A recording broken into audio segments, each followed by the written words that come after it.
going to talk to you about another mistake that all Muslims do when they're trying to heal and overcome their trauma, and that is being stuck in self-victimization. So, in silly terms, we can say they're going through pity party.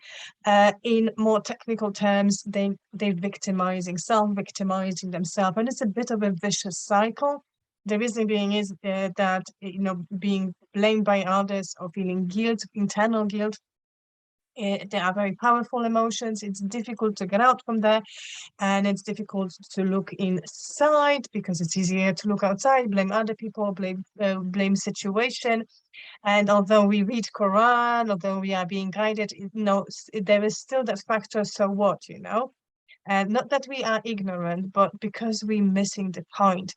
So when we read verse in Quran, Allah subhanahu wa ta'ala will not change your condition until you change yourself. We still don't know what to do. That's why having a guide like a therapist, Islamic counselor, Islamic psychologist, Islamic practitioner is so important, because with them you can touch on what is really going on in your life and what is going on. There's some stagnance at the level of your goal, but that's not what I want to talk to you about. This is your personal job. We call it traditionally taskiya job.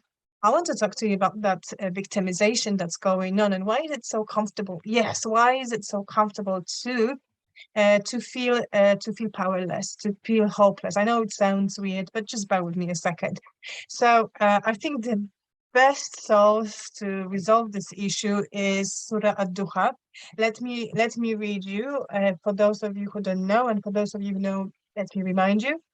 By the glorious morning light, and by the night when it is still, the guardian Lord had not forsaken you, nor is he displeased with you.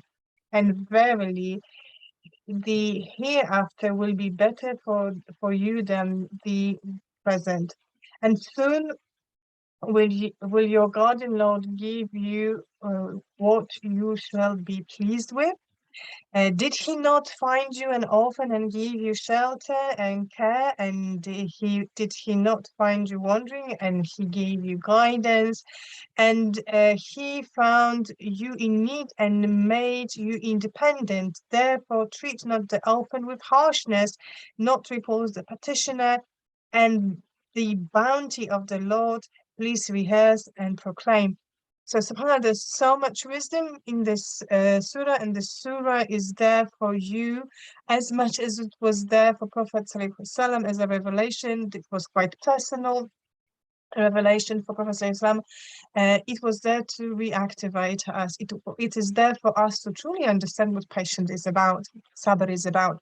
Because when we think about sabr and we're starting with and we are stuck in victimization, it feels like, there's no hope other than Allah, so I just need to stay here with this pain and suffer.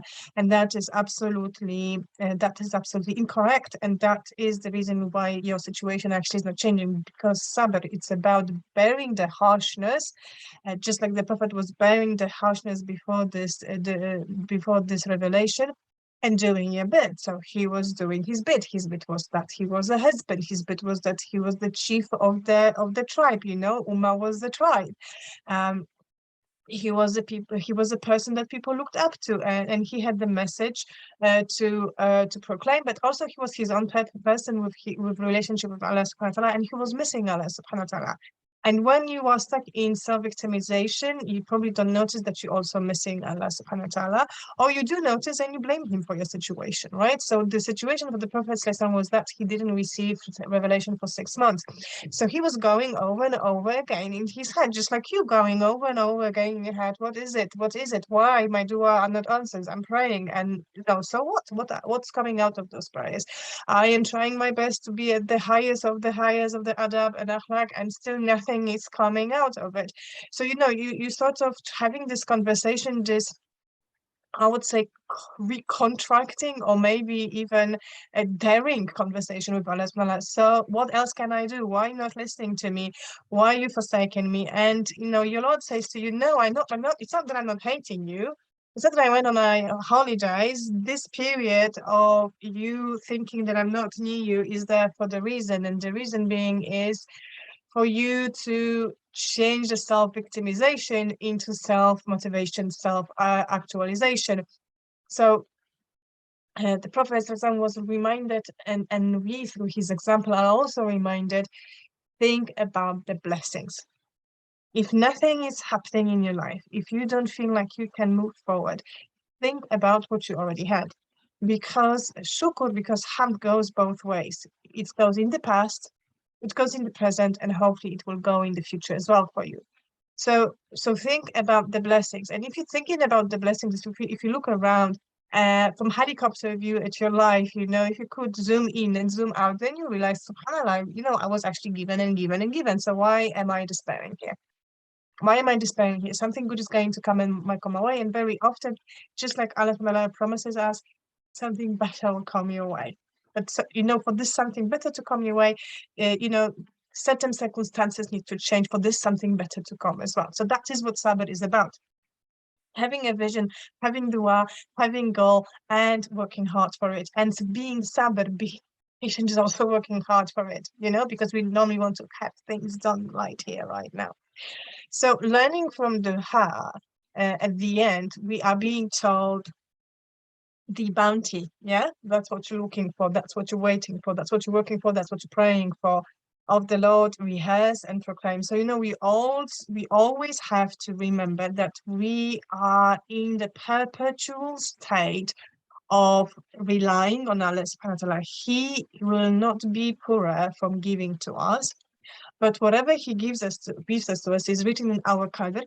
Therefore, however it comes, in whatever bounty, in whatever shortage in our mind, or in whatever abundance, again, in our mind it's coming, it is in our qadr. You can't reverse that. You can pray for that, dua can change that, but you can't reverse the fact that he who created you knows better, and he wants you to be in perpetual state of asking, relying on him, because that is the closest you can get to your Lord. So actually this is good for you. This is actually good for you, because the best you can get from this dunya is relationship with Allah subhanahu wa ta'ala. So we will also always be in that state of neediness, and Allah subhanahu wa ta'ala is different from us, because he's not in no need of anybody. He's al-akhir, he's one, the only. He doesn't need a partner, he doesn't need help, but we do. So we always have to make this dua, and we also always have to rehearse this dua, and we always have to be reliant on him giving to us. And giving to us is not only that thing that you want so much, that maybe materialistically that you really want so much, but also guidance, keeping you still on the straight path. And subhanallah, with that being said, remember that whenever you feel sorry for yourself, whenever you feel hopeless or helpless, this moment is not going to last forever. It lasted only 6 months, but it felt like forever for Prophet ﷺ. So sometimes we have to be in that waiting room.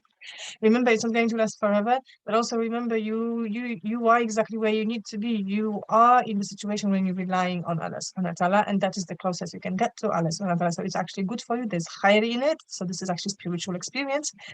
Don't think it's only a headache, it's only a heartache, it's only a stress. It also can be spiritual experience if you let that in.